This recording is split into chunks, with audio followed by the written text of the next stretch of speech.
Have you ever looked around and felt like you're not really living, just going through the motions? Wake up, go to work, scroll your phone, eat something, crash into bed, repeat. For so many of us, life slowly turns into this endless loop, like we're stuck in autopilot. We're busy, constantly moving, but not necessarily alive. And the strangest part, we often don't even notice until something shakes us. A health scare, a loss, a sleepless night, when your mind won't shut off. Suddenly, there's that one piercing question: what am I actually doing with my life? If you've ever felt that moment of clarity or even fear, know this: you're not alone. And more importantly, it's not too late. This video isn't about motivational cliches or feel-good fluff. It's not just believe in yourself or everything happens for a reason. It's about truth. Raw, powerful truths we tend to ignore, postpone, or sweep under the rug until they hit us like a freight train. Why? Because they're uncomfortable.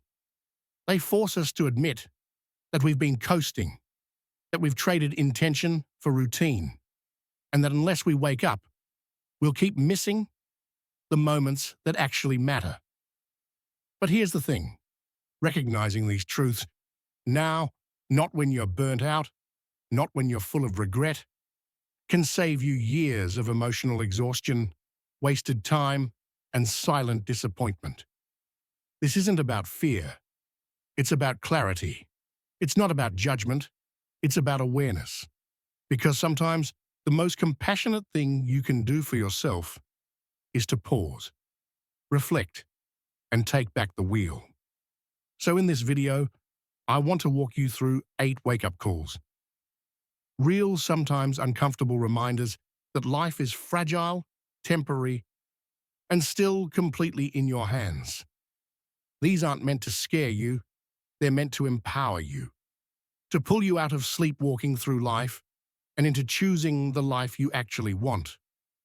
Let's be honest. We don't get infinite chances. We don't have endless time. And nobody else is going to press the reset button for us. But right now, you have the power to do something most people ignore, to become aware, to choose differently, and to live not later, not someday, but today. So here's my question for you. Before we dive in, are you living on purpose or just existing by default? Because how you answer that might change everything. Let me ask you something. Have you ever caught yourself saying, "I'll do it later"? Someday when the timing's better, or my personal favorite, when things finally calm down? We all have. We push that dream, that phone call, that trip, that change, into the mysterious space called later. But here's the uncomfortable truth. Later isn't promised. And more often than not, later becomes never. See, procrastination isn't just a habit. Sometimes it's a disguise. It makes us feel like we're being cautious, responsible, even strategic. But what it's really doing is stealing time, quietly, consistently, and without asking permission. We postpone the things that matter most under the illusion that we'll always have time for them, after the next project, after the kids are older, after retirement.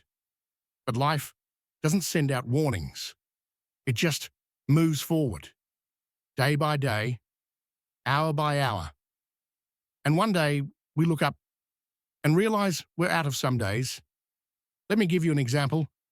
I had a friend who always talked about taking a solo trip to Italy. She would light up when she described walking the cobblestone streets, sipping espresso in a quiet piazza, watching the sunset over Florence. But work was busy. Then came a relationship. Then came more work.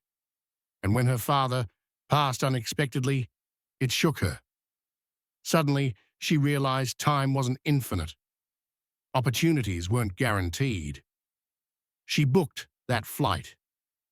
Alone. She said it wasn't just a vacation, It was a wake-up call, a reminder that waiting often costs more than risking. So let me ask you right now, what have you been putting off? Who haven't you called? What dream have you labeled not yet? Because here's the thing, life isn't meant to be an endless rehearsal. This is the main performance, and you're in it right now. The dream career you keep postponing, the book you want to write, the apology you meant to say, the place you've always wanted to see. Don't wait until it's too late. The truth is, we don't have unlimited years to chase our passions. We don't get a rewind button to make that call we didn't make. And we don't always get a second chance to live fully while we're healthy, able, and aware. And listen, I'm not saying throw caution to the wind. I'm not telling you to quit your job tomorrow or drain your savings chasing some impulse. What I am saying is stop delaying what makes life meaningful. Because you never know which moment will be your last opportunity. Time is a gift, but it's also a deadline. Every single person watching this has an invisible clock ticking over their head. You can't see it. You don't know when it runs out, but it's there. And that's not meant to scare you, it's meant to focus you. Because when you realize that your time is limited, you stop wasting it on things that don't matter. You stop spending hours arguing online. You stop saying yes to things that drain you. You stop giving energy to people who don't value you. And instead, you start making space for growth, for purpose, for joy. So maybe this is your wake-up call. To book the flight, to write the letter, to sign up for that class, to say what's been on your heart for too long.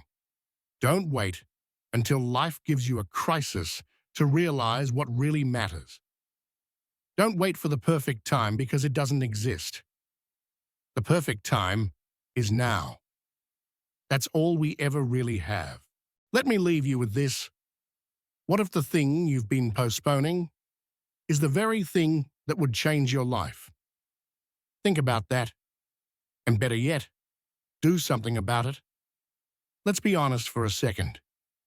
In the race to make it in life, whether it's chasing money, career titles, or social validation, what's the first thing we usually sacrifice? Sleep, exercise, mental peace, nutrition. It's a dangerous trade-off. We tell ourselves it's temporary. I'll rest when the deadline passes. I'll eat better once this project is over. I'll slow down when I get promoted. But what we often don't realize is that moment might never come. And by the time it does, our body may already be waving a white flag. Let me tell you something that might sound harsh, but it's the truth. Your job won't matter if your body fails. Your bank account means nothing if your brain is burning out. Health is not a side quest. It's the main storyline. Think about this. We spend years building our careers, our portfolios, our public image. But how often do we stop to build the one thing everything else depends on, our well-being? We treat health like a luxury until it becomes an emergency. And I get it. We live in a culture that rewards productivity over balance, where working 70 hours a week is seen as grind mode, not a warning sign, where rest is viewed as laziness, where burnout is a badge of honor. But here's the truth. No one talks about success built at the cost of your health is failure in slow motion. A big promotion doesn't matter if you're too exhausted to enjoy dinner with your family. Financial freedom means nothing if your back is broken by stress. What's the point of achieving everything if you lose yourself in the process? Let me give you a real example. A close friend of mine, super smart, driven type A kind of person, landed a massive career opportunity, worked day and night for 2 years straight, barely slept, lived on caffeine and adrenaline, and then his body shut down. Panic attacks, insomnia, total burnout. He told me I was winning on paper, but dying on the inside. That hit me hard. Because honestly, so many of us are functioning just like that high output, low soul. And we don't even realize how fragile the balance is until it tips. So if you're listening to this and thinking, yeah, I've been skipping sleep, skipping meals, ignoring stress, then this is your wake-up call. Your body is not a machine. It's a message. When it aches, it's talking to you. When it's tired, it's asking for kindness. When your mind feels scattered and heavy, it's begging for space. And look, taking care of yourself doesn't mean quitting everything and moving to a cabin in the woods. It can start simple. Go to bed 30 minutes earlier. Take a 10-minute walk in the sun. Say no to one thing that drains you this week. Breathe deeply, intentionally for 60 seconds a day. These small shifts add up. They signal to your body and your brain, I value you. I need you. I'm listening now. Because your health. It's not selfish. It's foundational. When you feel well, you think clearer. You love deeper. You create stronger. You lead better. And most importantly, you live more fully. So the next time you're tempted to sacrifice sleep for work, or skip a meal for another meeting, or push through your emotional exhaustion because you're strong, ask yourself, what am I really chasing? And is it worth it? If it costs me, you get one body, one mind, and every achievement in your life sits on top of their strength. So don't treat your health like a backup plan. Treat it like your most valuable asset, because it is. Fuel it, move it, rest it, respect it. Because when you take care of your body and mind, you're not slowing down your success, you're making sure you're strong enough to sustain it. Let's talk about something that might sting a little. You are replaceable at work. Harsh. Maybe. True. Absolutely. You could give everything, your time, your sleep, your weekends, your peace of mind to your job. You could bend over backward to meet impossible deadlines, answer emails at midnight, and carry the weight of a team on your shoulders. And yet, the moment something happens to you, the company will post your position before your obituary is printed. And I don't say that to be cruel. I say it because we forget this all the time. We live in a world that praises hustle and celebrates the grind. We're conditioned to measure our worth by our output. Busy has become a badge of honor. And somewhere along the way, we bought into the idea that our jobs are the center of our identity and the proof of our value. But here's a question worth asking.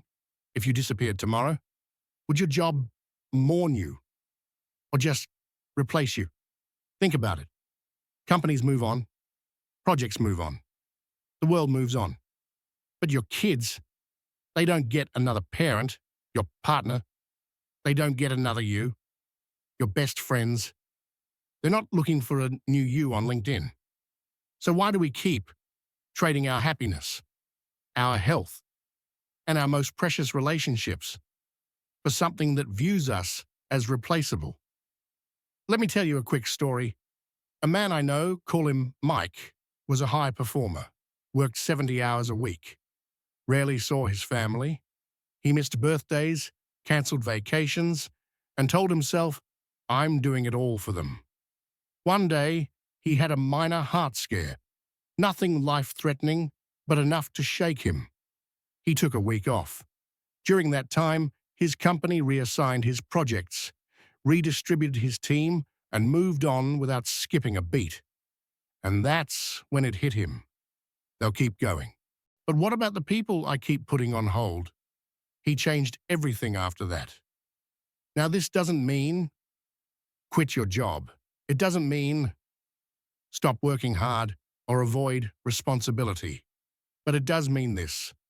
Don't sacrifice your life for a company that won't pause for you. Your job is a part of your life, not the purpose of your life. You can be passionate about what you do, but don't let it define who you are. Here's a little perspective. Work will always be there. Your children's childhood won't. Your aging parents won't. The opportunity to experience today, to truly live it, won't. So how do we shift this mindset? You start by asking different questions, not, how can I climb higher? But am I climbing the right ladder?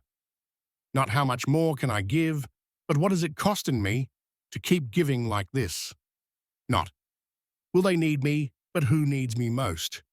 Because chances are, the people who need you most aren't in your office, they're in your living room, your contacts list, your own reflection in the mirror. And here's the beautiful part. When you prioritize your life outside of work, you don't become lazy. You become anchored. You show up to work with more clarity, more energy, and better boundaries. You stop living to work, and you start working to live. So the next time you feel guilty for taking a weekend off, remember rest isn't a reward. It's a right. Joy isn't a luxury. It's a lifeline. Presence isn't unproductive. It's essential. Your job can be replaced. You can't. So take care of the things that can't be outsourced. Your health, your relationships, your peace, your one short, wild, and precious life. Because in the end, nobody remembers your titles or your inbox. They remember how you made them feel. They remember how present you were. They remember you. And that is worth everything. Let's talk about something we all know, but often forget. Relationships don't fall apart overnight. They fade slowly, quietly, when we stop showing up. Not just physically, but emotionally. Not just in grand gestures, but in the little daily moments we stop giving. Whether it's your partner, your parents, your siblings, or your closest friends, every relationship needs maintenance. Just like your health, your career, or your home. And when we start treating people like they'll always be there, like their presence is guaranteed, we start losing them without even realizing it. Here's the thing. You don't lose people because of one big fight. You lose them when "I love you" becomes implied, when conversations get shorter, when hugs get quicker, when messages are left on read for days or never sent at all. One day you wake up and realize there's distance, not because you meant to hurt them, but because you forgot to nurture the bond that once felt unbreakable. Let me ask you something real. When was the last time you sent a message just to say, "Hey, I'm thinking of you"? When was the last time you gave your full attention to a conversation with no phone? No distraction, no multitasking? We're all busy. Life is full. But connection doesn't require hours. It only requires intention. I remember talking to a woman who had been married for 25 years. She said, the thing that saved their marriage wasn't therapy or a vacation or some dramatic change. It was a tiny shift. They started hugging for at least 20 seconds every day. That's it. No matter how tired, no matter how mad. 20 seconds. And she said, it changed everything. Because no matter what happened that day, we had that moment of closeness. That little reset. It's the small things. A text that says, "I'm proud of you." A sticky note on the mirror that says, "You've got this." Making someone's coffee just the way they like it. Asking, "How is your day?" and actually listening. The people in your life don't need you to be perfect. They don't need constant gifts or elaborate plans. They need to feel seen, heard, and valued. Regularly, consistently. Even when life gets hectic. Because if you don't water a plant, it dies.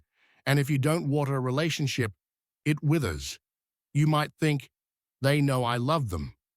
I don't have to say it all the time, but you do.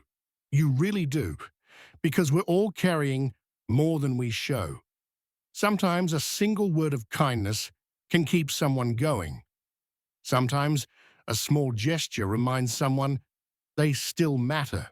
And sometimes the silence, when it stretches too long, creates wounds we don't even notice until they've become scars. So here's your wake-up call. Don't wait until it's too late to reconnect. Don't wait for a funeral to say, I wish I had called more. Don't wait for a breakup to realize how much they meant to you. Don't wait until I miss you becomes a message you send to someone who's no longer answering. Make time. Even 5 minutes. Say the words. Send the text. Give the hug. Start the conversation. Even if it's awkward, even if it's overdue, because when you put effort into a relationship, small, steady effort, it grows, it heals, it deepens. And the truth is, we don't need more followers. We need more connection. Real, meaningful, soul-feeding connection. So before this video ends, I challenge you, pick one person you've been distant from. A friend, a sibling, a parent, a partner. Reach out today. Just one simple message: I've been thinking about you. How are you doing? You'll be amazed what that can unlock. Because in the end, it's not the big moments that keep people close. It's the little ones repeated daily that build something unshakable.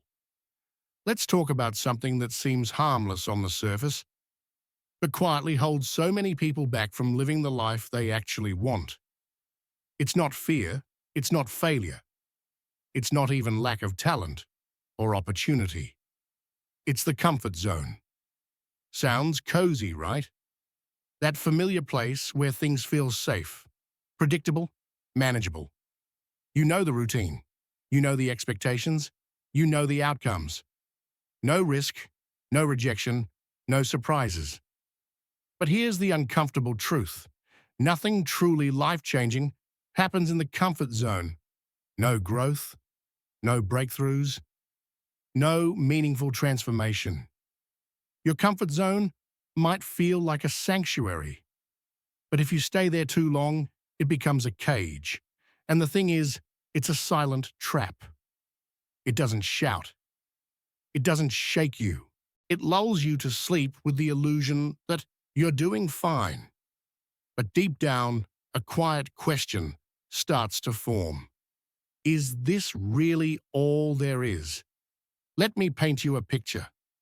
There's someone out there right now who dreams of launching their own business, but they stay in a job they've outgrown simply because it's stable.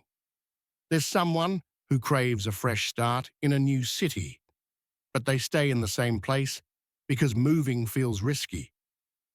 There's someone who knows they're meant to write, create, speak, lead, but they keep pushing it off because they don't feel ready.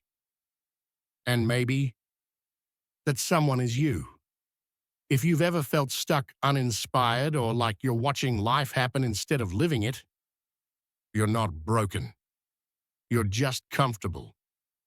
But here's the wake-up call. Comfort is not the goal.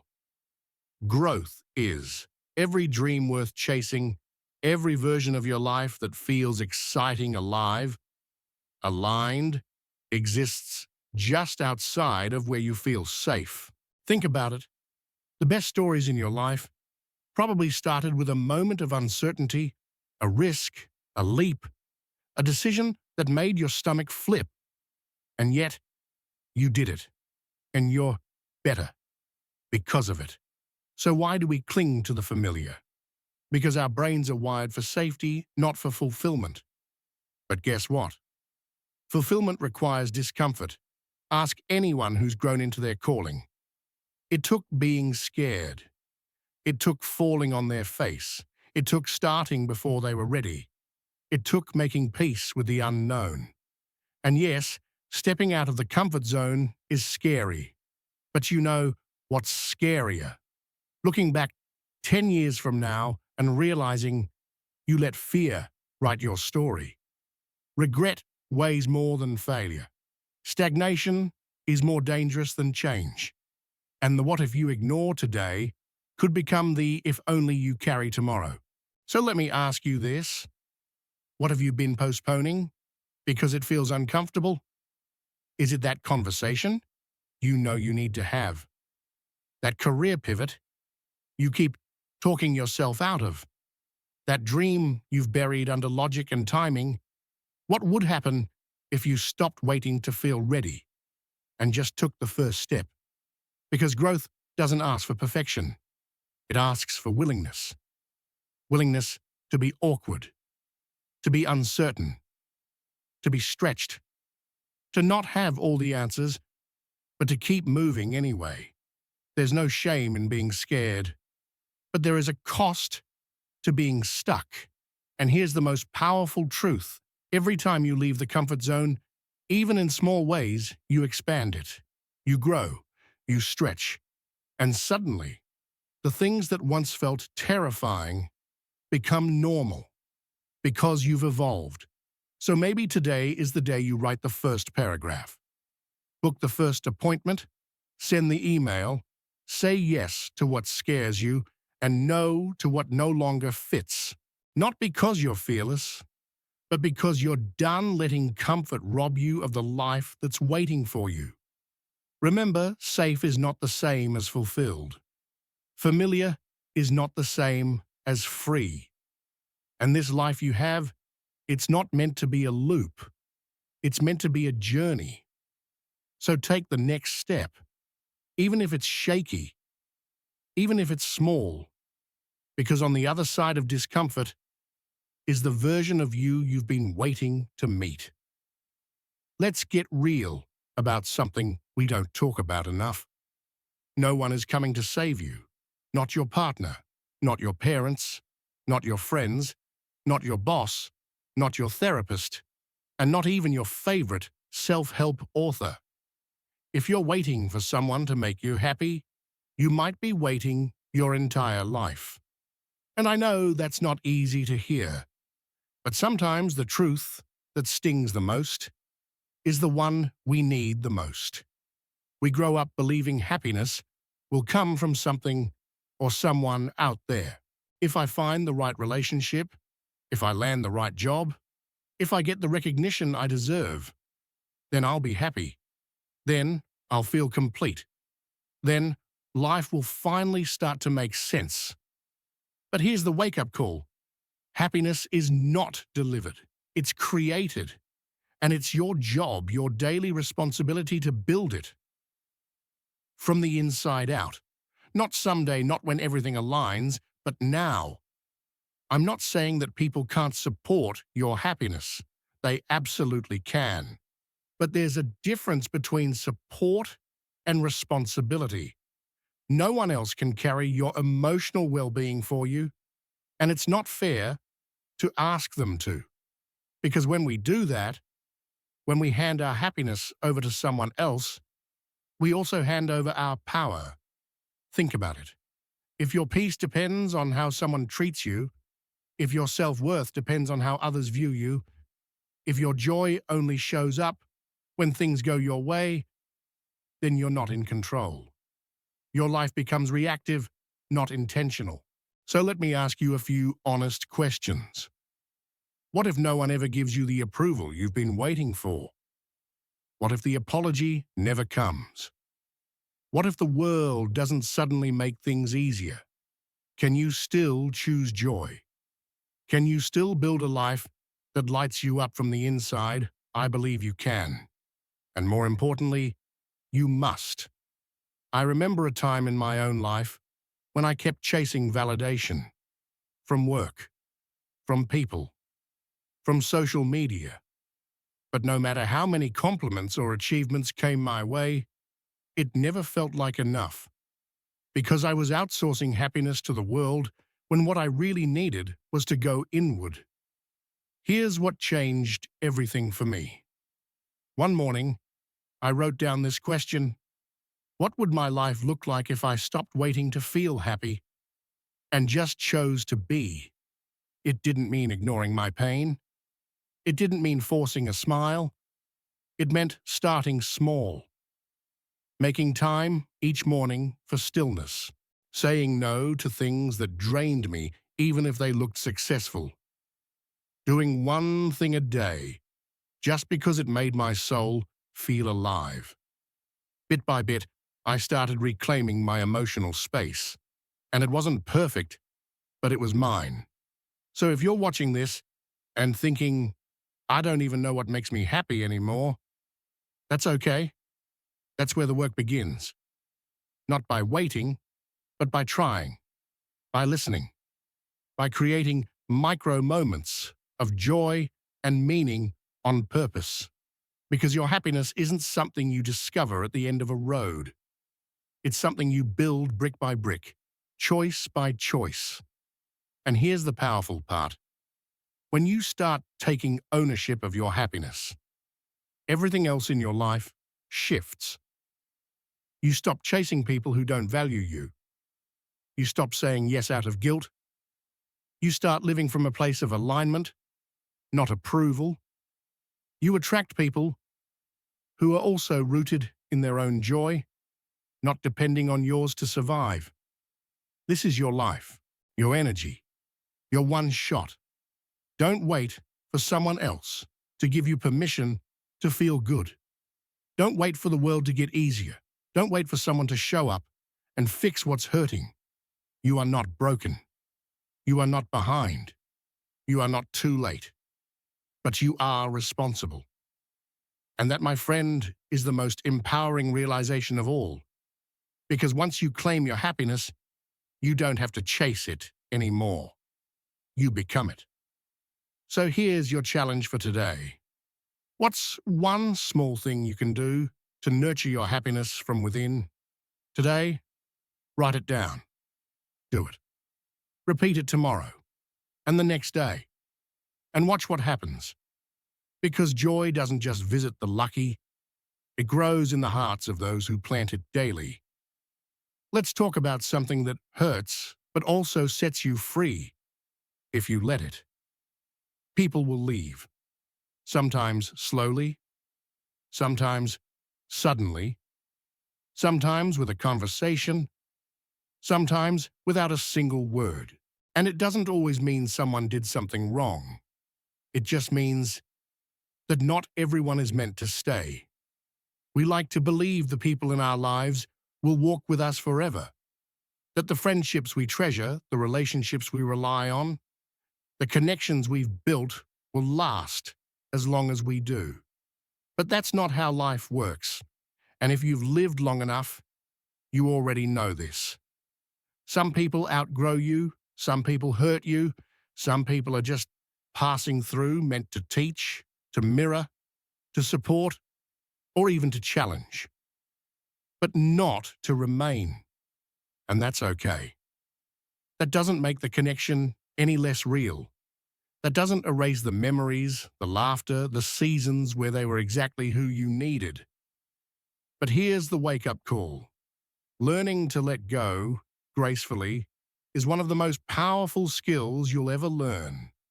Because holding on too tightly to people who no longer align with you only creates pain. And chasing closure from those who've walked away only steals your peace. Let me ask you this. Is there someone you've been trying to keep close, even though they've already emotionally checked out? Is there a friendship you're keeping on life support out of habit or history, but not truth? Are you still waiting for someone to come back, explain themselves, or validate what you felt? If so, you're not alone. We've all been there. But here's what I've learned. The peace you seek isn't in their return. It's in your release. You don't need everyone to stay. You don't need everyone to understand. You don't need to keep reopening the door just to prove your worth. Your value isn't measured by who chooses to walk with you. It's defined by how you choose to walk, even when they don't. I remember losing a friend I thought would be there forever. There was no big fight, No closure, just distance and silence. At first, I felt rejected, but over time, I realized we were simply growing in different directions, and forcing that bond to remain would have only created resentment. Sometimes love means letting go. Sometimes maturity means not needing the last word. And sometimes freedom looks like quietly moving on. So if you're listening to this and holding on to someone who's already gone emotionally or physically, this is your permission to loosen your grip, to love them for what they were, not what they stopped being, to honor the chapter, even if they're not in the rest of the story, to forgive quietly, completely, even if they never say, "I'm sorry." And here's the beautiful part. When you stop fearing people leaving, you start loving more freely. You stop clinging. You start connecting. Because love that isn't rooted in fear is liberating. It allows you to give without expectation, to care without control, to remain open even when hearts break. And yes, heartbreak is real, but so is healing. So is rediscovery. So is the version of you that rises stronger, softer, wiser after someone you loved walked away. So here's what I want to leave you with. Love people deeply. Be fully present. Give generously. But don't build your identity around their presence. Because when they leave, and some will, you'll still have you. And you're enough. The right people will stay. The wrong ones will fade. And in both cases, you will grow. So don't fear goodbye. Fear living a life full of people who don't truly see you. Fear shrinking yourself to keep someone else comfortable. Fear missing your own evolution just to keep old connections intact.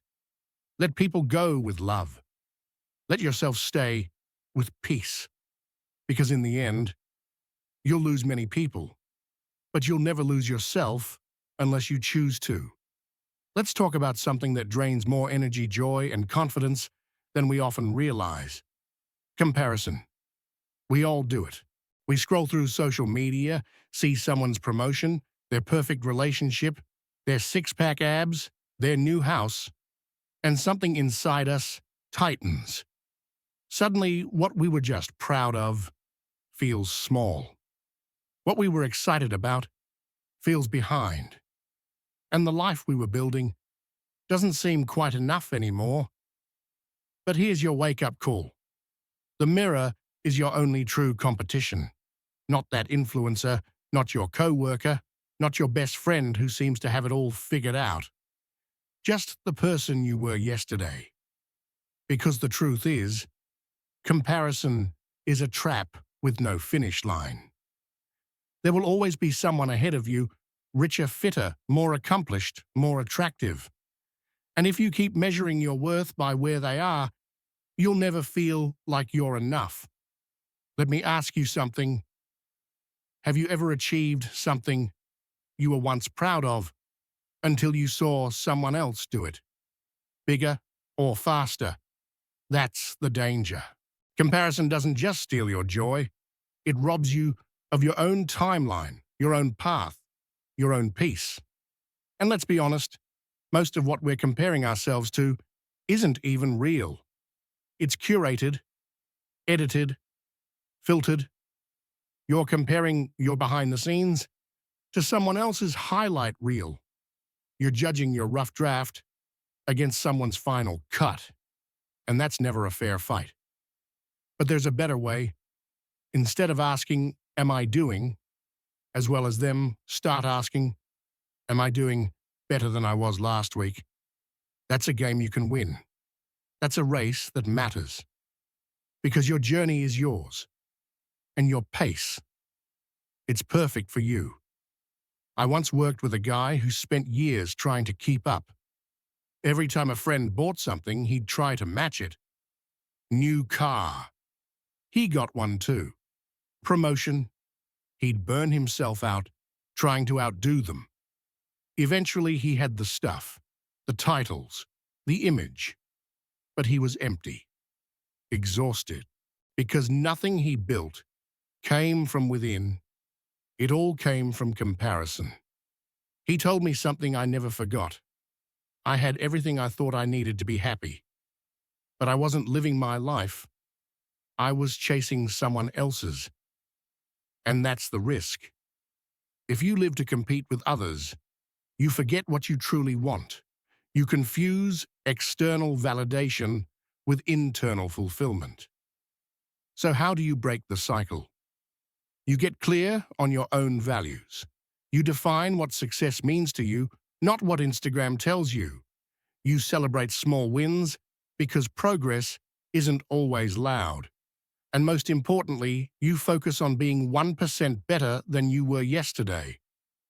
Did you move your body today when yesterday you didn't? Did you speak kinder to yourself this morning? Did you say no to something that didn't serve you? That's growth. That's movement. That's winning. It's not about beating others.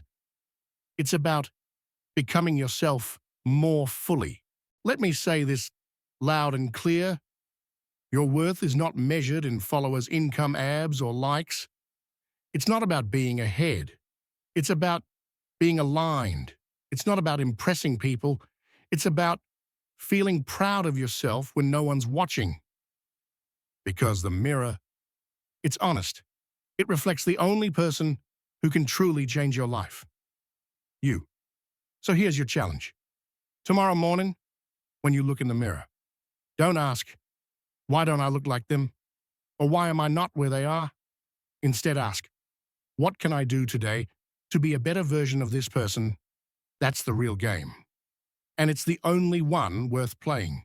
Because at the end of the day, you're not here to outshine others. You're here to outgrow the limits you once placed on yourself. And if you stay focused on your own lane, your own rhythm, your own growth, you'll be amazed at how far you'll go. So let's bring this home. These wake-up calls, every single one of them, weren't meant to scare you. They weren't designed to shake you into fear or self-doubt. They were meant to wake you up. Because life, it's short, but it's also precious. Too short to sleepwalk through your days. Too precious to waste on distractions, doubts, and routines that no longer serve you. You don't need a breakdown to start rebuilding. You don't need to hit rock bottom to start climbing. And you definitely don't need a crisis to remind you that your time here is limited and powerful. The truth is, the moment you become aware is the moment everything starts to change. Awareness isn't passive, it's active. It gives you the power to choose differently, to love more intentionally, to speak more honestly, to live more fully. Most people wait. They wait for the diagnosis. They wait for the heartbreak. They wait for the wake-up call that comes too late. But you don't have to wait. You've heard the whispers already, the quiet reminders in your heart, the nudges, the longings, the truths you've tried to ignore. Maybe it was about time. Maybe it was your health. Maybe your relationships, your purpose, your peace. Whatever it was, it spoke to you. So now the question becomes, which of these wake-up calls hit home for you? And more importantly, what are you going to do about it? Because reflection without action is just regret waiting to happen. And you've come too far, lived through too much, to stay stuck now. Maybe today is the day you take that first step, the small one, the quiet one, the one nobody else sees, but that you will never forget. This isn't about being perfect. It's about being present. It's about living on purpose instead of on autopilot. So wherever you are in your journey, just know you don't have to wait for permission. You already have everything it takes. You are the author. You are the force. You are the wake-up call you've been waiting for. Now go live like it.